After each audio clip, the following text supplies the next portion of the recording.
datang di Selinting, selingan penting untuk kamu yang ingin mencari ruang untuk menarik nafas sejenak di tengah kesibukan. Di sini kita akan ngobrolin hal-hal santai tapi tetap penting dan bermakna, dan juga relate untuk kamu dan untuk kita anak-anak muda. Nah, sebelum kita mulai, kita kenalan dulu ya supaya makin akrab nih. Kenalin, nama aku Ruth Helena Sibuan yang akan menjadi host di episode perdana kali ini. Oh iya, aku nggak sendirian nih. Di sebelah aku ada Angel yang juga akan menemani obrolan kita hari ini. Angel, kenalan juga dong. Halo, namaku Angel Simatupang. Hari ini aku akan nemanin Ruth sebagai co-host. Salam kenal semuanya. Ngomong-ngomong, hari ini kita kedatangan 3 tamu yang akan menemani diskusi kita hari ini. Halo teman-teman semua, kenalin nama aku Rizka Tamara. Hai, nama aku Nada Gunawan. Senang bisa bergabung di episode perdana Selinting. Halo, kalau aku Lois Vitayona. Salam kenal teman-teman Selinting semuanya. Oke, kita sudah berkenalan nih, udah lengkap lah formasi kita kan. Iya. Udah bisa kita mulai ya kan. Untuk ini kan episode perdana nih. Kalian merasa deg-degan gak sih? Deg-degan sih, aku deg-degan. Kalau aku sih excited ya, nggak sabar gitu. Wah, mantap nih Angel. Semoga semangat Angel ini menyebar ke kita semua ya. Oke, tanpa berlama-lama kita mulai aja ya. Jadi, kali ini kita akan membahas satu topik yang lagi rame nih. Apa itu? Jadi akhir-akhir ini kata FOMO muncul di mana-mana. Banyak orang yang merasa harus selalu update, harus selalu mengikuti banyak hal dan takut ketinggalan momen-momen seru yang dilakukan orang lain. Dan ternyata fenomena ini banyak terjadi di semua orang loh. Oke, untuk supaya obrolan kita makin santai nih, aku mau lempar satu pertanyaan nih buat kalian. Menurut kalian apa sih itu FOMO? FOMO ya? Iya. Menurut aku itu FOMO itu adalah kondisi nih. Kondisi di mana seseorang itu memiliki perasaan takut yang berlebihan gitu terhadap pandangan seseorang. Mereka tuh takut dianggap tidak update, dianggap tidak gaul, atau seperti yang Ruth bilang tadi, mereka tuh takut ketinggalan sama hal-hal yang sekarang ini tuh lagi trending atau lagi viral di masyarakat. Gitu sih kalau menurut aku ya. Aku hampir sama sih ya kayak Louis. Menurutku FOMO itu adalah perasaan cemas yang muncul ketika kita takut ketinggalan. Apalagi kalau kita melihat orang lain, khususnya teman-teman kita sendiri, mereka melakukan sesuatu yang menurut kita tuh keren, seru, gaul, kekinian, dan kita nggak termasuk di dalamnya. Jadi ada semacam bumbu-bumbu overthinking dan insecure lah. Dikatain kuper, nolep gitu. Oh iya. Betul sih, aku setuju. Perasaan cemas karena melihat kehidupan orang lain. Bisa dibilang efek kebanyakan scroll sosmed gak sih? Iya benar sih. Iya, kita tuh tanpa sadar ngebandingin hidup kita yang rasanya biasa aja sama hidup orang lain yang kelihatannya lebih seru, lebih berwarna gitu menurut kita. Nah, dari situlah muncul rasa cemas, takut ketinggalan, seperti yang dibilang teman-teman tadi. Padahal ya sebenarnya apa yang kita lihat itu cuma bagian-bagian dari hidup mereka yang pengen mereka tunjukin aja gitu ya. Bisa dibilang kayak bagian-bagian serunya aja gitu. Kita nggak tahu kehidupan asli mereka. Iya. Wah, menarik banget nih ya jawaban dari mereka-mereka ini. Dari jawaban mereka ini bisalah kita tarik 3 kesimpulan lah ya. Tadi kalau yang pertama, tadi kata Lois, FOMO itu adalah rasa takut. Iya benar. Sedangkan kalau kata Nada hampir sama ya kayak Lois tadi. Tapi kata Nada itu FOMO itu adalah rasa takut, cemas atau insecure. Nah, sedangkan kalau kata Rizka, FOMO itu muncul karena perasaan-perasaan karena keseringan scroll sosmed. Ya. Jadi ketiganya saling berkaitan gitu ya. Benar sih. Pemicunya itu adalah karena ketika kita melihat kehidupan orang lain yang lebih seru, lalu kita membandingkan sama diri kita sendiri. Benar sih kata Nada tadi, kayak ada bumbu-bumbu insecure dan overthinkingnya gitu. Ya benar kan Jal, ternyata tuh menarik kali kan. Ternyata FOMO itu bukan cuma soal perasaan takut atau cemas gitu. ada juga insecure-nya, overthinking-nya. Apalagi kayak kata Rizka tadi, karena adanya sosial media. Kalau menurut aku pribadi kan, emang aku tuh paling FOMO tuh gara-gara sosial media sih. Iya kan? Iya kan. Nah, kalau dari kalian nih, sosmed apa sih yang paling bikin kalian FOMO gitu? Aku penasaran deh. Menurutku semua sosmed itu bisa bikin FOMO sih. Soalnya ya, tiap platform itu punya caranya sendiri buat nunjukin kalau hidup orang itu jauh lebih seru dari hidup kita. Kayak Instagram nih, banyak orang yang pamer sama kehidupannya. Terus di TikTok juga banyak yang upload sama pencapaian mereka. Terus upload tentang produk-produk baru. Terus di X juga kita kadang baca-baca nih cerita mereka yang buat kita jadi kepikiran gitu. Jadi ya bukan cuma karena platformnya aja, tapi lebih ke isinya, apa yang kita lihat dari sosmed itu. Kadang lihat orang yang aktif, produktif, banyak kegiatan, itu bisa bikin muncul rasa takut tertinggal juga gitu. Iya. Tapi kalau aku tuh emang lebih condong ke Instagram ya. Soalnya kan di Instagram itu kan aku tuh berteman nih sama teman-teman yang aku kenal juga gitu di dunia nyatanya gitu. Jadi kurang lebihnya tuh aku tahu lah gimana mereka di kehidupannya gitu kan.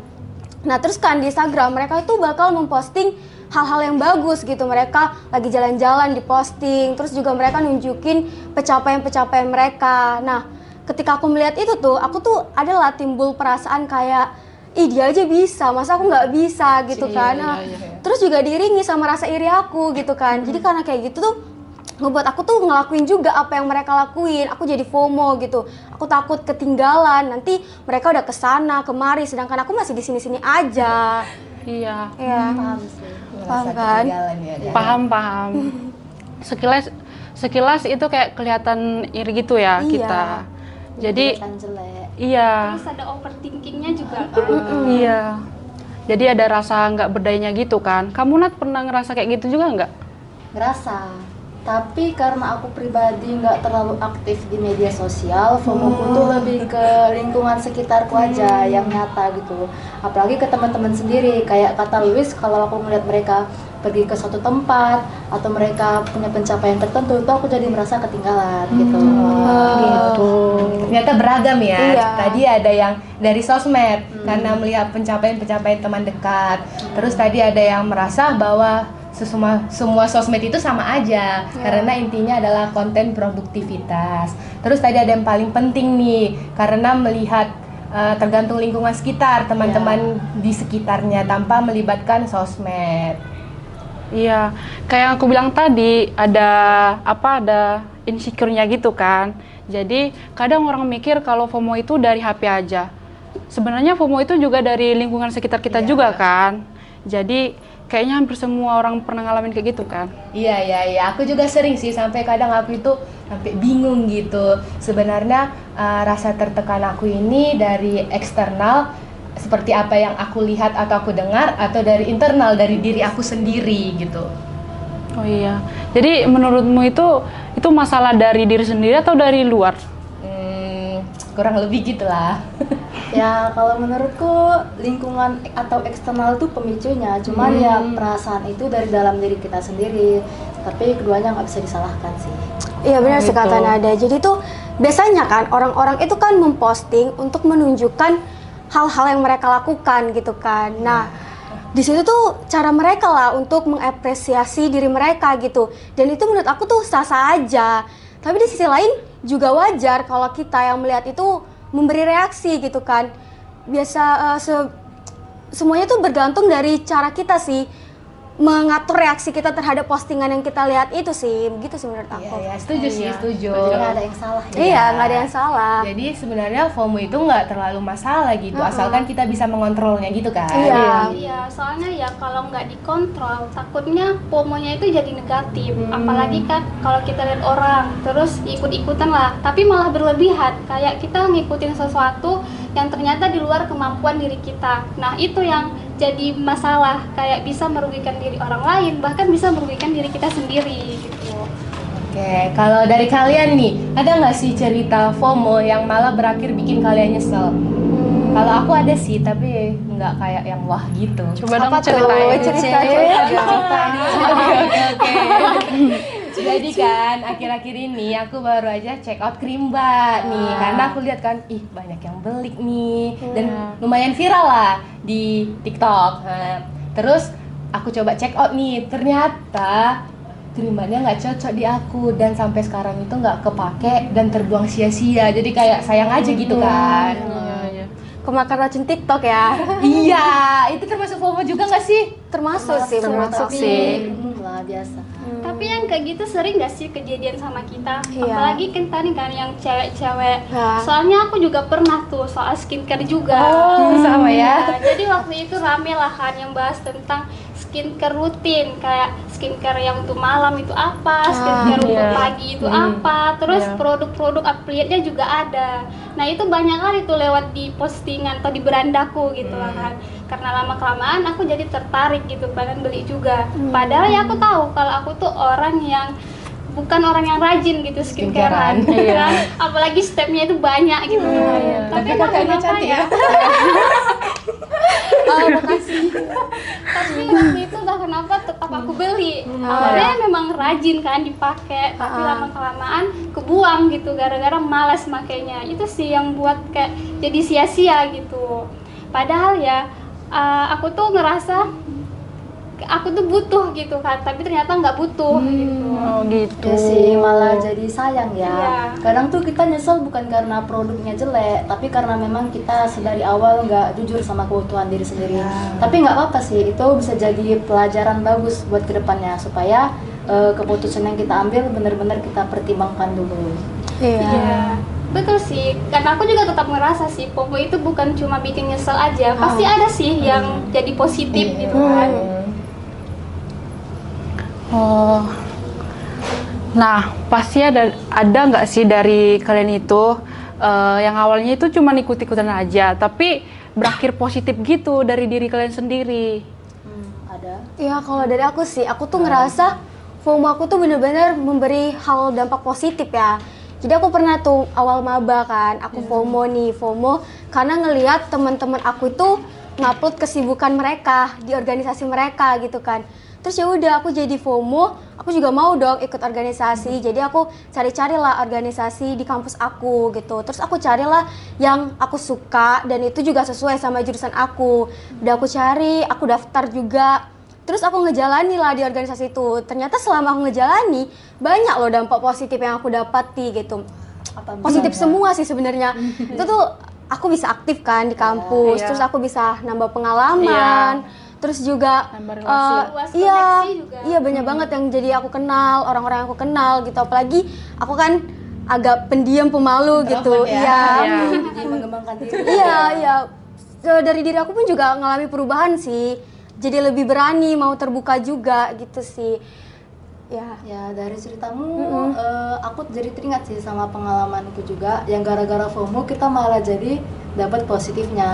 Soalnya kan aku juga kan lihat teman-temanku, mereka tuh punya list target buku yang harus dibaca selama sebulan tuh minimal berapa. Bahkan mereka sampai niat gitu punya catatan kecil tentang buku-buku yang udah mereka baca. Aku melihatnya kayak keren tuh, bagus. Keren sih. Akhirnya aku coba kan, cuma aku pakai aplikasi namanya Bookmori, tahu nggak? Tahu. Aku juga pernah make, punya. tapi aku nggak bertahan sih. Aku sering makainya pas libur semester sih, kayak suka baca Isi gitu. waktu ya. Ya itu aplikasi bagus sih. Dari situ kita bisa tahu buku-buku yang udah kita baca, yang sedang kita baca. Bahkan kita bisa bikin list buku yang akan kita baca gitu sih. Sampai sekarang masih make? Masih. Wah, keren ya, bisa bertahan. Jadinya itu kayak hal yang jadi produktif lah ya. Aku baru tahu loh, jadi berasa dapat insight baru. Karena selama ini aku berpikir bahwasanya FOMO itu selalu berdampak negatif. Ternyata ada positifnya juga. Nah, kalau dari Rizka ini ada nggak cerita FOMO yang berdampak positif untuk Rizka? Aku juga ngerasa hal yang sama sih. Saya ceritaku tadi kan yang gara-gara FOMO aku nyesel karena buang-buang duit. Aku ada juga pengalaman gara-gara FOMO, aku bisa mencoba hal yang baru. Apa tuh? Jadi kan waktu itu aku lagi baca postingan tentang orang-orang yang cerita awal mula mereka merajut gitu kan, keseruan-keseruan mereka lah gitu.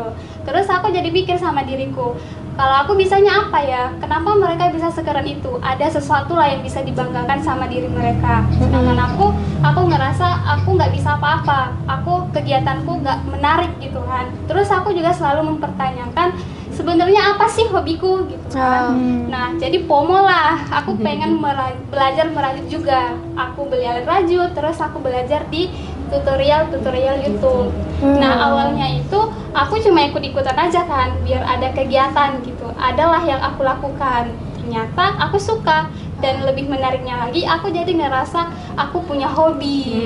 Nah, itu sih yang bikin aku senang, kayak ada puas gitu sama diri sendiri. Apalagi nih ya kalau aku bisa ngasih hasil rajutanku sama orang lain. Pantes ya. Itu ya pasti ya. Itu karena Dari aku gantungan itu ya. ada orang buat ini, aku pengen juga buat itu. Oh, cantik kalau kan cantik kan Berarti ya. gara-gara FOMO kamu jadi dapet ini ya, dapet hobi. Akhirnya nemu hobinya apa ya? Berdampak baik juga buat teman-teman sekitarnya. Dapet Adalah kecipratan buat bahagia bagus sama ya. orang lain. Iya, bahagia sih aku dikasih. Iya. Seru juga ya ternyata bahas FOMO ini. Dari tadi kita dengar banyak cerita, ada yang berakhir nyesel, ada juga yang berakhir positif, dan itu bisa membuat diri kita berkembang gitu. Iya, dan dari sini kita bisa belajar bahwasanya kata FOMO itu bukan tentang takut ketinggalan aja gitu. Itu balik lagi gimana kita meresponnya. Iya.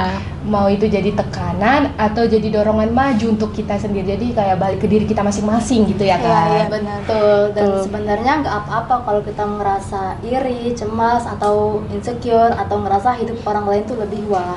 Itu normal. Yang penting kita bisa mengatur perasaan itu supaya nggak mengonsumsi diri kita sepenuhnya. Ya, setuju banget sih. Karena tuh FOMO tuh kalau digunakan dengan tepat juga bisa jadi pemicu kita untuk ke arah yang lebih baik gitu. Kayak tadi kan kita mulai mencoba hal-hal baru, kita mulai memiliki hobi kan, terus ikut organisasi, terus juga Mengembangkan diri. dari FOMO tuh kita jadi mulai mengembangkan diri kita kan, sedikit demi sedikitnya gitu kan. Iya, karena yang penting itu kita bisa jujur sama diri kita sendiri. Kalaupun ya kita mau ikut-ikut orang, tapi kita tahu itu memang yang kita mau gitu, bukan cuma karena biar sama aja sama orang lain. Benar. Nah, itu poin pentingnya. Jadi FOMO itu nggak harus dihindari total, tapi nggak boleh juga FOMO itu dibiarin nguasai hidup kita sepenuhnya. Iya. Itu balik lagi ke gimana kita cara mengolahnya gitu. Nah, semoga obrolan kita hari ini bisa jadi pengingat buat kita semua, karena di hidup ini nggak usah terburu-buru, karena kita udah punya waktu dan jalan masing-masing gitu kan. Karena hidup itu juga bukan perlombaan kan, kayak kita Iya. harus duluan sampai. Iya, betul. Nikmati Jalani aja gitu. Dan walaupun kita ikut FOMO akan sesuatu, biarlah itu menjadi pintu bagi kita untuk mengenal diri kita sendiri gitu. Siapa tahu itu jalannya. Iya, siapa tahu itu jalannya. Tadi langsung dapat hobi. Iya. Jadi kenal kan. Iya. Kalau yang negatif kita buat jadi pelajaran ya Iya, kan. jadi pelajaran aja. Yang penting pokoknya itu bukan yang merugikan orang lain lah. Iya, apalagi itu sih diri penting sendiri. sih. Iya, iya. Oke. Makasih banyak ya buat teman-teman yang udah cerita dan berbagi pengalamannya tentang FOMO. Asik sekali kan? Iya, asik Iya, sekali. Seru. Iya, gak kerasa kan? Oke. Dan jangan lupa tonton video-video lain, like and share ke teman-teman kamu ya. Sampai jumpa. Bye-bye.